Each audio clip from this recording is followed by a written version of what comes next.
দিল্লির মাটিতে দিল্লির খেলা মানেই যেন একটা আতঙ্ক। দিল্লির সাথে চেন্নাইয়ের খেলা, কোন দলের পাল্লা ভারী, কোন দল আজকে জয় পেতে পারে, কি কারণে জয় পেতে পারে, সেটা কিন্তু আপনারা কমেন্টস করে জানাতে পারেন। আপনারা যদি স্ট্যাট খেয়াল করে দেখেন, দিল্লি ম্যাচ খেলছে 9টা, চেন্নাই ম্যাচ খেলছে 9টা, 4টা করে কিন্তু জয় আছে। যারা আজকে জয় পাবে তাদের পয়েন্ট কিন্তু 10 হয়ে যাবে।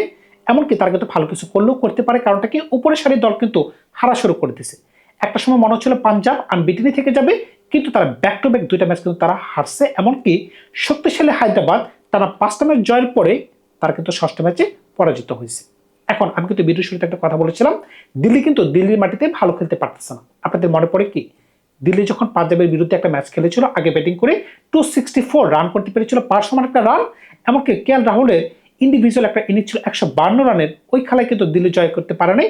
পাঞ্জাব কিন্তু 7 বল হাতে রেখে অনায়াসে ওই খেলাটাকে নিজেদের পকেটে ভরে ফেলে।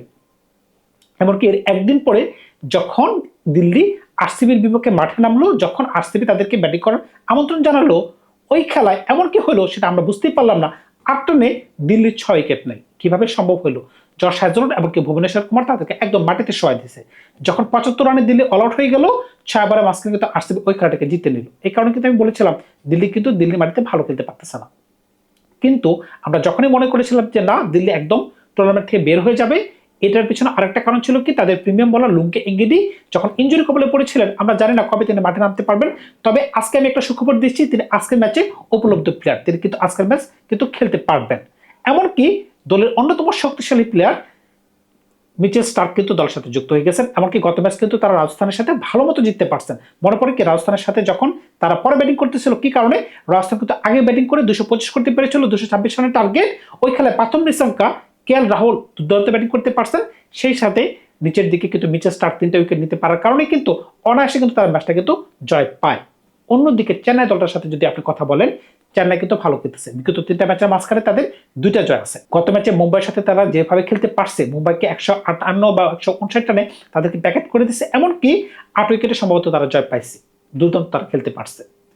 প্রশান্ত বীর যে কিনা টুর্নামেন্টের প্রথম সেঞ্চুরি করতে পারছেন, হাফ সেঞ্চুরি, যে একটা তিনি সেলিব্রেশন দিচ্ছেন, গান সেলিব্রেশন, দুর্দান্ত লাগছে আমার কাছে। তবে তাকে নিয়ে কেন ট্রল করা হচ্ছে না সেটা কিন্তু আমি বুঝতে পারতেছি না। কারণটা কি, যখনই এশিয়া কাপের মঞ্চে আমরা দেখতে পেয়েছিলাম শারজিদা ফারহান ইন্ডিয়ার বিপক্ষে গান সেলিব্রেশন করেছিলেন, সবাই কিন্তু তাকে নিয়ে ট্রল করতেছিল। এই প্রসঙ্গ থেকে যদি আমরা বেরিয়ে যাই, চেন্নাইয়ের বলিং কিন্তু এখন দুর্দান্ত লাগতেছে। যে চেন্নাই একটা সময় মনে হচ্ছিল ইনজুরি কবলে তাদের কোনো কুলকিনারা থাকবে না, এখন কিন্তু এই দলটাকে দেখতে ভালো লাগতেছে। কোন কোন প্লেয়ার ইনজুরিতে পড়েছিল আপনারা খেয়াল করে দেখেন, মহেন্দ্র সিং ধোনি একটা ম্যাচও খেলতে পারে নাই, কিন্তু প্রত্যেকটা ম্যাচে কিন্তু আমরা তাকে দেখতে পাই যে তিনি নেটে ব্যাটিং করতেছেন। মনে হচ্ছে যে এই ম্যাচ তিনি খেলবেন, এই ম্যাচ তিনি খেলবেন, কিন্তু তাকে কিন্তু আমরা মাঠে দেখতে পাই না। আয়ুষ মাত্রে 3 নম্বর পজিশনে ব্যাটিং করতে পারতেন, তিনি ইনজুরি বলে পড়ে গেছেন। খলিল আহমেদ যে কিনা নতুন বলে পুরাতন বলে ভালো বোলিং করতে পারতেন, তিনি ইনজুরি কবলে পড়ে গেছেন। নাথান এলিস খেলার কথা ছিল, তিনি ইনজুরি কবলে পড়ে গেছেন। এরপরও কিন্তু এই চেন্নাই কিন্তু ফাইট করে যাচ্ছে। এখন এই দলের বোলিং কিন্তু দুর্দান্ত লাগতেছে আমার কাছে। আপনি খেয়াল করে দেখেন, জিমি ওভারটন যে কিনা ব্যাটিং করে এই দলকে ম্যাচ জিতাইছে, এমনকি বোলিং করে গত ম্যাচে দুর্দান্ত বল করতে পারছে, এমনকি তার কাছে পেস আছে 148, 149, 146 এই গতিতে তিনি বল করতে পারতেছেন। সবচেয়ে বড় কথা হচ্ছে তার কাছে উইকেট আছে, 10টা উইকেট কিন্তু তার ঝুলিতে আছে। আংশুল কম্বোজ টুর্নামেন্টের শুরু থেকেই তিনি উইকেট দিতে পারতেছেন, তার কাছে 17টা উইকেট আছে। যার কাছে 17টা উইকেট আছে, এমনকি যে ব্যক্তি বলতে পারে আমার মাথায় পার্পেল ক্যাপ ঢুকাই দেন, সুতরাং বুঝতেই পারতেছেন এই দলের কাছে কিন্তু বোলিং আছে। মুকেশ চৌধুরী তিনি ভালো বোলিং করতে পারতেছেন। নূর আহমেদ, তাকে নিয়ে তো নতুন করে বলার কিছুই নাই। সে সাথে আকিল হোসেন, এই দুজন যদি স্পিন বল করতে পারে তাহলে এই দলটাকে কিরকম লাগতেছে, সুতরাং বুঝতেই পারতেছেন এই দলের বোলিং কিন্তু ভালো। যেহেতু দিল্লি এই মাটিতে ভালো খেলতে পারতেছে না, এটা কিন্তু দিল্লির জন্য একটা দুশ্চিন্তা থাকবে, কিন্তু চেন্নাইয়ের জন্য এটা একটা পজিটিভ দিক। ব্যাটিংও কিন্তু চেন্নাইয়ের খারাপ না। যদি আপনি খেয়াল করে দেখেন, সঞ্জু স্যামসন এই প্লেয়ারটাকে নিয়ে একটু কথা বলার আছে। তিনি যেদিন একটু ভালো খেলতে পারেন ওই দিন 100, আর যদি খেলতে পারেন না 10 রানের নিচে তিনি আউট হয়ে যাচ্ছেন। এই একটা জায়গায় তাকে কাজ করতে হবে, আদারওয়াইজ তেমন কোনো ইস্যু নেই। তবে ঋতুরাজ গায়কোয়াড় দলের ক্যাপ্টেন, তার ইনটেক নিয়ে একটু প্রশ্ন করা লাগতেছে। কারণটা কি, তিনি যেদিন একটু বড় ইনিংস খেলতে পারতেছেন ওই দিন তার স্ট্রাইক রেট খুবই কম, আর যেদিন খেলতে পারতেছে না তিনিও 10 রানের মাঝখানে আউট হয়ে যাচ্ছেন বা 20 রানের মাঝখানে আউট হয়ে যাচ্ছেন। কিন্তু 3 নম্বর পজিশনে বর্তমানে উর্বিল প্যাটেল, তিনি ভালো ছন্দে আসেন। প্রথম ম্যাচে তিনি রান করতে পারেন না, কিন্তু এরপরে ম্যাচে তিনি ভালো ছন্দে আসেন। 4 নম্বর পজিশনে ডুয়েল ব্রাভিস, ভালো ব্যাটসম্যান, ভালো ব্যাটিং করতে পারেন। যেহেতু একটা batting pitch, Arun Jaitley stadium যে মাঠে 264 রান করা গেছে, এমনকি পরে ব্যাটিং করে 265 করা যাচ্ছে, এই মাঠে আমি বিশ্বাস করি ডুয়েল ব্রাভিস ভালো কিছু করতে পারবে। 5 নম্বরে শিবম দুবে, যেখানে ভারতের হয়ে খেলে, এমনকি ড্রাস্টারকিং ব্যাটসম্যান, আমি আশাবাদী এই ব্যাটসম্যানটা আজকের ম্যাচে তিনি ভালো করতে পারবেন। 6 নম্বরে কার্তিক শর্মা কিন্তু এই আগের ম্যাচে দুর্দান্ত খেলতে পারছেন মুম্বাইয়ের সাথে, এমনকি তিনি একটা গান সেলিব্রেশনও দিয়েছিলেন, আমি তো আগেই বলেছিলাম। সুতরাং বুঝতেই পারতেছেন। 7 নম্বরে জিমি ওভারটন, 8 নম্বরে প্রশান্ত বীর আপনাকে ব্যাটিং এর সুযোগ করে দিবে, এমনকি 1-2 ওভার যদি লাগে তিনি আপনাকে বেরও করে দিতে পারবেন। 8 নম্বর পর্যন্ত যদি হয়ে যায় 9, 10, 11, 9তে নূর আহমেদ হয়ে গেল, 10 আর 11তে আংশুল কম্বোজ, এমনকি মুকেশ চৌধুরী। এখন ইম্প্যাক্ট সাব হিসেবে আপনি আকিল হোসেনকে খেলাতে পারতেছেন। আপনার যদি বড় হয় যে না আরেকজন বিদেশি ব্যাটসম্যানের প্রয়োজন, আপনি ব্যাটের শর্টের দিকে যেতে পারতেছেন।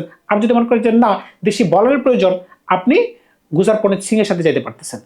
এখন কিন্তু তাদের কাছে অপশন কিন্তু আছে।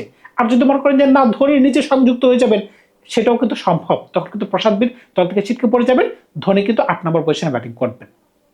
এখন যদি দিল্লির প্রসঙ্গে আসেন, দিল্লি কিন্তু এবছরের টুর্নামেন্টে যেভাবে শুরু করতে পেরেছিল মনে হচ্ছিল এই দলটাকে আটকে রাখা কোনোভাবে সম্ভব না। কি কারণে? সমীর রেজভি শুরুতে যে 2টা ইনিংস খেলতে পেরেছিলেন, এরপরে তার যে কি হইলো আমি বুঝতে পারতেছি না। তিনি একদম গায়েব হয়ে গেছেন। প্রথম 2টা ম্যাচে তার যে ধরনের পারফরমেন্স ছিল, সবাই কিন্তু হিংসা করতেছিল যে কেন চেন্নাই থেকে ছেড়ে দিয়েছিল।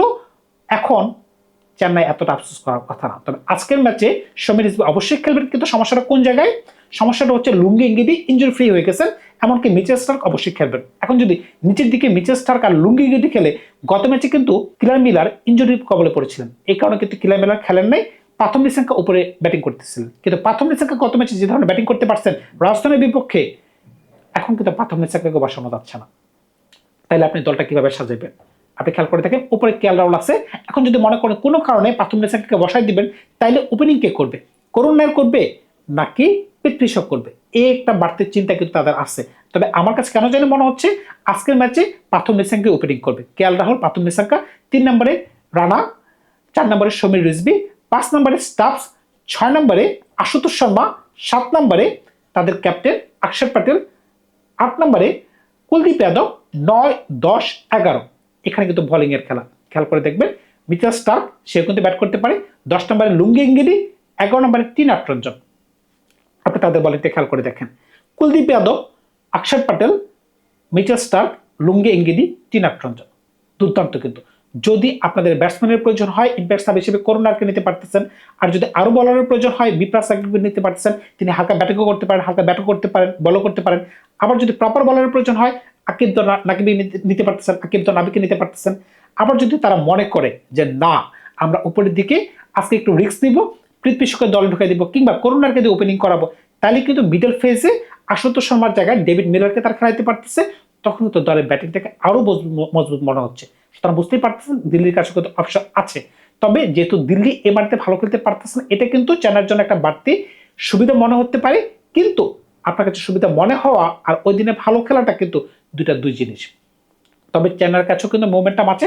তারা বিগত 3টা ম্যাচের মাঝখানে 2টা ম্যাচে জয় পাইছে, এমনকি দিল্লিও কিন্তু হালকা মোমেন্টাম পাইছে, একটু লেট করে পাইছে। কিন্তু এখন দিল্লির কথা বলেন আর চেন্নাইয়ের কথা বলেন, সবগুলো ম্যাচে কিন্তু তাদেরকে জয় পেতে হবে যদি তারা ভালো কিছু করতে চায়। বিশেষ করে এই ম্যাচটাতে যারা জয় পাবে তারা একটা বাড়তি মোমেন্টাম পাবে। তবে যেহেতু দিল্লির মাটিতে খেলা, তবে অবশ্যই কেন যেন আমার বলতে ইচ্ছে করতেছে আজকে দিল্লি ভালো কিছু করলেও করতে পারে।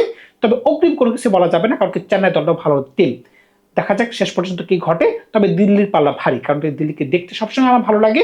দিল্লির বোলিং কিন্তু আরো ভালো ছিল, মুকেশ কুমার একটা সময় ভালো বোলিং করতে পারতেন। তবে দেখা যাক আজকে কোন ধরনের খেলা হয়, অগ্রিম কোনো কিছু বলা যাচ্ছে না ভাই। ধন্যবাদ সবাইকে, ভালো থাকবেন। নতুন গল্প করে খুব শীঘ্র হাজির হবো আপনাদের সাথে।